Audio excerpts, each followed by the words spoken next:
Welcome back to my views and news. Some new stories from Ethiopia for you is firstly Amhara region where we saw week-long protests. Then the protests were suspended around 4 to 5 days ago as Ethiopian National Defense Force announced complete dismantlement of all regional forces, including Amhara regional special forces, including Amhara Special Force. Now, fighting is being reported between Amhara Fano militia and Ethiopian army in one zone of the Amhara region. Secondly, some Afar news sources are claiming that OLA fighters carried out an attack around 48 hours ago inside Afar region. And thirdly, viewers, Ethiopian government officials are in Washington, D.C. in talks with IMF and World Banks for a bailout package. And their top Ethiopian government officials have held some meeting with Ethiopian Diaspora. Ethiopian government is requesting diaspora to rescue Ethiopian economy. It is in dire need of assistance. First, viewers, we saw almost a week-long protests in the Amhara region when Ethiopian government announced to dismantle all special forces, regional special forces. The decision was rejected by some political parties and groups based in the Amhara region. People took to the streets. Direct confrontation was seen between Ethiopian army and Fano fighters. Several were killed in some parts of Amhara region. And gradually things returned to normal. The protests were suspended. Gonder was the center of that resistance movement, and from Gonder we saw statements that all protests had been suspended in respect of Eid and Easter celebrations. And Gonder Fano last week issued some statements. Video messages were released by Gonder Fano asking people to join Gonder Fano, to support Gonder Fano financially. So it was expected that an operation against Fano will be launched in Gonder, because we have been seeing since last year that Ethiopian government has been trying to dismantle Fano faction. Different Fano factions, largely dismantled. Most Fano factions are dismantled. One was allowed to operate, that was East Amhara Fano of Mere Wadajo. But even that Fano faction, which fought against Ethiopian army a few days ago, made peace and apologized. Gajam Fano already in a state of disarray. Zameen Akas is in prison. Masri Shah's whereabouts are unknown. Only Gonder Fano remained a little organized, and these protests helped them organize. That is why an operation has been launched in Gonder, in North Gonder. Several sources are confirming incidents of fighting between Ethiopian army and Fano fighters. We could not confirm the scale of this fighting or the number of casualties, but only fighting is being confirmed. It means that before the end of Eid and Easter celebrations, Ethiopian army wants to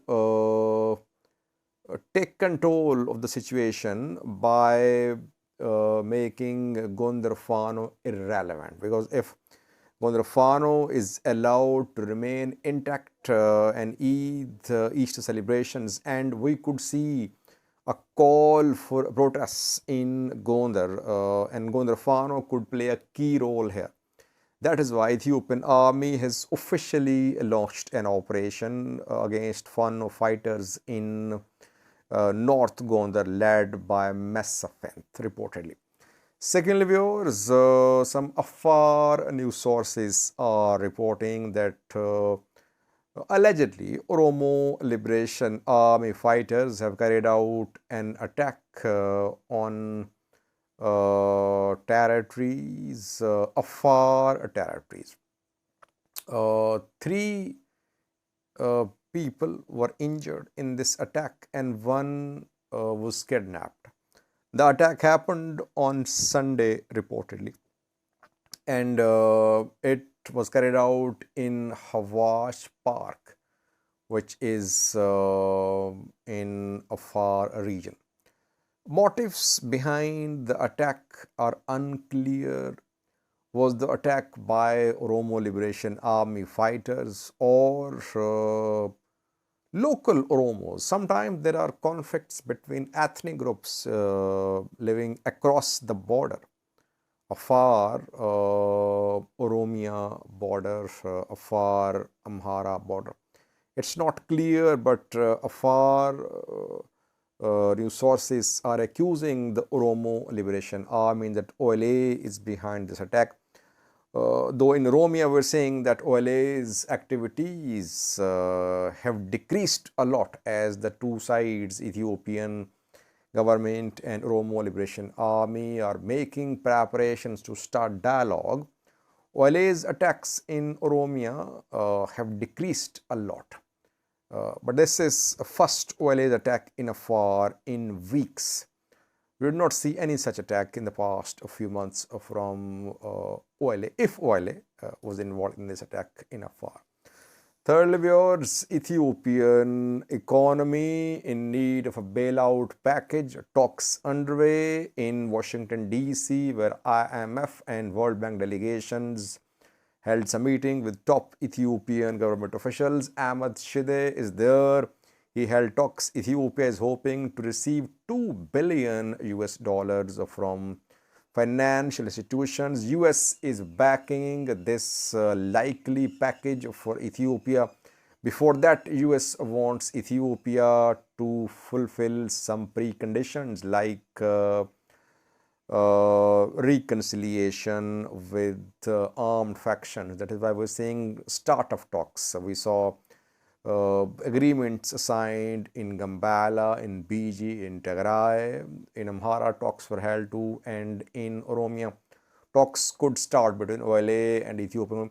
All these talks are part of the plan, the conditions laid out by US government to Ethiopian government officials. Some say handover of Volkayat and Raya to TPLF is also one of the conditions laid out by the US government, though it's not clear. And IMF, World Bank, they have their own demands. They want to ensure that China reschedules its debt which Ethiopia owes to China. Because if Chinese debt which Ethiopia owes to China is not rescheduled, Ethiopia won't be in a position to pay back IMF, World Bank loans. It would be difficult for Ethiopia to pay back all these loans. So that is why all is linked, whatever is happening in terms of relation between Ethiopia and China, Ethiopia, US, Ethiopia, EU, they are linked in terms of a complete bailout package for Ethiopian government. Meanwhile, government is trying to involve diaspora. That diaspora should support Ethiopian government in this time of crisis. In Washington, D.C., some meetings have been held between Ahmed Shide, Ethiopian ambassador to US, Salashi Bakele, and top Ethiopian businessmen, where Ahmed Shide asked businessmen to invest in Ethiopia, to support Ethiopian economy in this time of crisis. Let's see how diaspora respond. We know that Amhara diaspora has been launching a campaign to boycott, to defund Ethiopian government, to convince countries to boycott Ethiopia economically.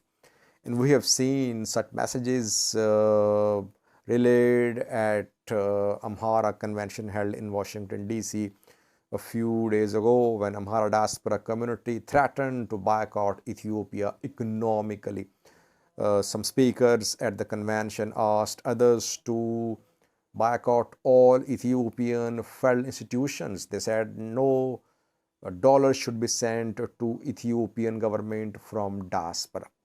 So while Amhara diaspora is trying to cripple Ethiopian economy, finance minister, Ethiopian diplomats in the US, they are trying to involve diaspora community to support the country. Of course, from other communities, from other ethnic groups, diaspora community lives in Ethiopia, Oromos live there too, Tigrayans too. Will they support Ethiopian government in this time of crisis? That remains to be seen. 2 billion US dollar bailout package from IMF and World Bank has not been approved so far, though progress has been made, most sources confirm. Thank you for watching.